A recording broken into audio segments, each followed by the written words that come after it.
Baik, bismillahirrahmanirrahim. Assalamualaikum warahmatullahi wabarakatuh. Selamat pagi semuanya ya. Bertemu kembali dengan saya di mata kuliah anatomi fisiologi ya, pertemuan kedua yaitu tentang sistem muskuloskeletal. Ya, baik, sebelum kita mulai, marilah kita berdoa terlebih dahulu. Semoga pembelajaran kita hari ini dapat berjalan dengan lancar. Apa yang dipelajari dapat diterima dengan baik, dapat bermanfaat untuk kita. Baik untuk sekarang maupun untuk kedepannya. Berdoa dipersilahkan. Bismillahirrahmanirrahim.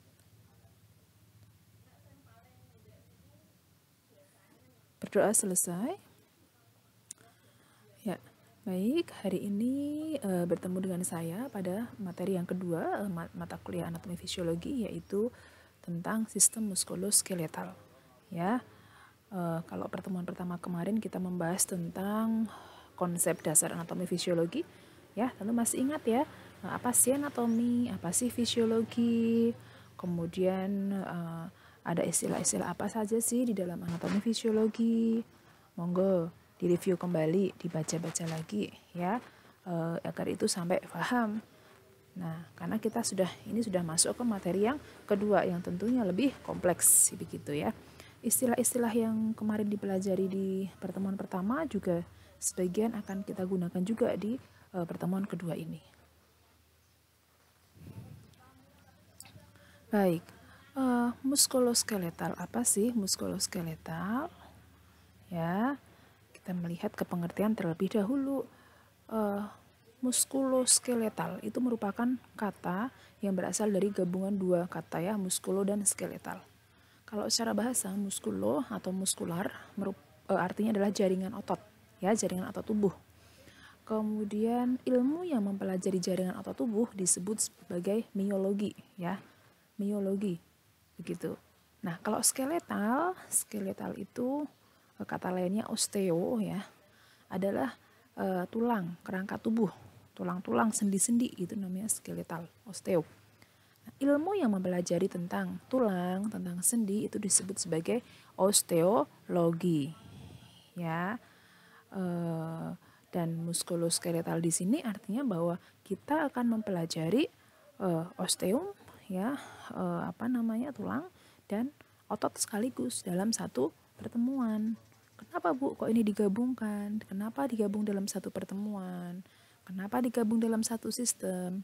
Karena muskuloskeletal ini merupakan suatu sistem yang saling terkait, ya. Muskulus, otot, tidak akan bisa bekerja tanpa adanya tulang, sementara tulang juga tidak akan bekerja, dia sifatnya pasif tanpa bantuan muskulus. Jadi dua-duanya akan bekerja secara bersama-sama untuk menciptakan suatu gerak, untuk menciptakan suatu fungsi tubuh, begitu. Nah, harapannya setelah Anda selesai mempelajari materi di pertemuan kedua ini adalah Anda nanti dapat menjelaskan kembali tentang apa sih muskulus, apa sih osteo ya ataupun skeletal, apa sih bagian-bagiannya, fungsinya, kemudian letaknya di mana, fisiologisnya seperti apa, hingga nanti kita Anda diharapkan dapat menjelaskan sedikit ya tentang gangguan-gangguan yang umum terjadi pada muskuloskeletal, begitu. Baik, kita lanjut ya.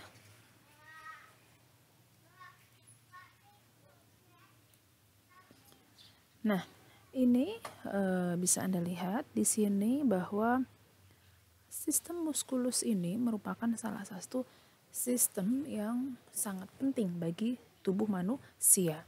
Di dalam tubuh manusia kita punya otot yang beratnya kurang lebih 40-50% berat tubuh. Banyak ya? Ya, banyak. Kalau misal berat Anda saat ini kurang lebih 50 kilo, ya bisa dihitung aja, kurang lebih otot Anda adalah sekitar, kalau beratnya 50 kilo, berarti ototnya kurang lebih 20-25 kilo sendiri, itu otot tubuh. Ya, ini hampir separuh sendiri ya dari berat tubuh manusia. Nah, dari susunan itu kita punya kurang lebih 600 otot ya, lebih dari 600 otot yang ada dalam tubuh manusia. Nah, nanti kami tidak meminta Anda menghafal satu persatu, tetapi paling tidak Anda memahami otot-otot mana saja ya yang harus Anda pahami betul, yang nanti terkait dengan peran Anda sebagai bidan. Ya, tentu materi ini dasar dan nanti akan terus terkait dengan mata kuliah berikutnya. Oke, di mata kuliah KKPK ya, keterampilan klinik praktek kebidanan begitu kan. Itu nanti Anda akan menjumpai materi tentang injeksi, tentang menyuntik. Nah, di materi menyuntik itu nanti ada namanya injeksi intramuskular. Intramuskular artinya apa? Injeksi yang masuk ke dalam otot. Nah, pengetahuan dasar tentang otot ini sangat penting Anda pahami agar kelak ketika Anda mendapat materi tentang injeksi intramuskular Anda tidak salah praktek begitu. Ya. Ada otot nanti yang digunakan, ada otot deltoid, otot gluteus, dan otot yang lainnya. Ini Anda harus pahami betul. Begitu ya. Ini mohon maaf ya ketutup gambar saya, tapi boleh Anda lihat ya di slide yang sudah saya unggah di Open Learning. Di situ ada gambar dari mulai, ini susunannya tulang, dari mulai tulang, kemudian ada tendon ya, bagian bagian otot yang paling dekat ya, yang menempel ke tulang, kemudian ke sini terus, ini susunannya seperti ini ya, sampai ke dalam inti ya, inti sel nukleus. Nah, ini semua ada di setiap otot kita. Masya Allah ya, betapa kompleksnya ya. Allah menciptakan manusia begitu sempurnanya dengan susunan yang begitu lengkap seperti ini. Di dalam otot kita lihat ada akson ya, motor ataupun saraf penggerak, ada serat-serat otot ya, ada saluran pembuluh darah ya. Nah, ada fibril, benang-benang otot dan sebagainya. Kita akan pelajari lebih jauh di bawah. Oke, kalau sekilas gambar ini bisa Anda perhatikan ini bahwa otot itu dia punya arahnya masing-masing, punya lokasinya masing-masing. Monggo bisa diperhatikan ya. Di sini nih ada otot bahu ya yang seperti ini. Ada otot lengan yang arahnya seperti ini. Ada berapa nih? Ini otot 1 2 3 4 5 6. Nah, kalau pernah dengar perutnya six pack lain ini ya, perutnya ternyata tidak hanya satu otot, banyak ya ototnya ya. Nah, ini gambaran otot di tubuh manusia.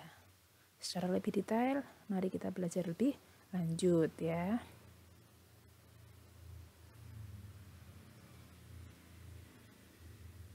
Nah, ini merupakan gabungan otot ya.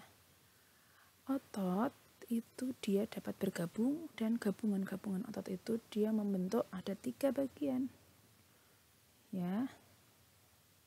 Oke.